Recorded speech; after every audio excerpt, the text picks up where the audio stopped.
Hello viewers, 10 minute tutorial চ্যানেলের পক্ষ থেকে আবার সবাইকে আসসালামু আলাইকুম। বন্ধুরা, আমরা অনেক সময় নাম্বার লিখি, মানে নাম্বারকে ওয়ার্ডে রূপান্তরিত করতে চাই। যেমন ধরুন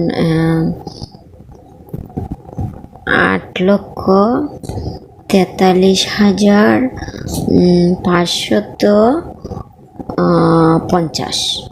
তো এটাকে আমরা অনেক সময় চাই যে ওয়ার্ডে রূপান্তরিত করতে, মানে ওয়ার্ড লেখায় মানে স্পেলিং করে যেভাবে লিখতে হয় ওয়ার্ড দিয়ে। তো এত লম্বা একটা সংখ্যাকে ওয়ার্ডে রূপান্তরিত করতে আমাদের অনেকেরই স্পেলিং প্রবলেম হয়ে যায়। তো সহজে কিভাবে, খুব সহজে শুধুমাত্র একটি ক্লিকেই কিভাবে এই নাম্বারগুলো ওয়ার্ডে রূপান্তরিত করবেন, আমি আজ সেই ট্রিক দেখাবো। তো বন্ধুরা, ভিডিওটি শুরু করার আগে প্লিজ আমার চ্যানেলটি সাবস্ক্রাইব করে আসুন এবং পাশে থাকা বেল আইকনটিতে ক্লিক করতে ভুলবেন না কিন্তু। তো বন্ধুরা, চলুন কথা না বাড়িয়ে কাজটি শুরু করা যাক। প্রথমে আমি গুগল ক্রোমতে যাব। আপনার মোবাইলে থাকা যে কোনো ব্রাউজারে যেতে পারবেন। তা আমার কাছে ক্রোমো আছে, তো আমি ক্রোমো ব্রাউজারে যাব, অথবা ডাইরেক্ট অনেকের মোবাইলে গুগল থাকে, গুগলেও যেতে পারেন। তো আমি ক্রোমোতে গেলাম,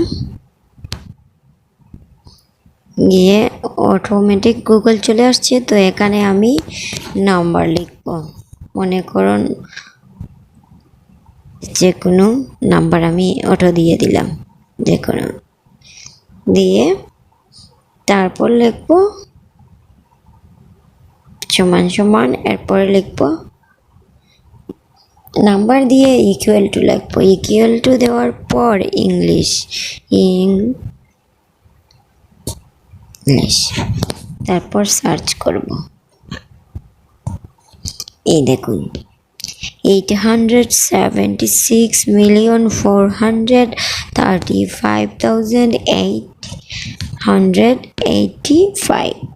তা আমি সংখ্যায় যা লিখছি সেটা কিন্তু স্পেলিংয়ে চলে আসছে, মানে ওয়ার্ডে রূপান্তরিত হয়ে গেছে। তো এটা খুব সহজ একটা পদ্ধতি, মানে স্পেলিং ভুল না করার আর কি। তো বন্ধুরা, কেমন হলো আমার আজকের এই ভিডিওটি? যদি ভালো লাগে তো লাইক, কমেন্ট এবং শেয়ার করতে ভুলবেন না কিন্তু। তো বন্ধুরা, এতক্ষণ আমার সাথে থাকার জন্য অনেক অনেক ধন্যবাদ।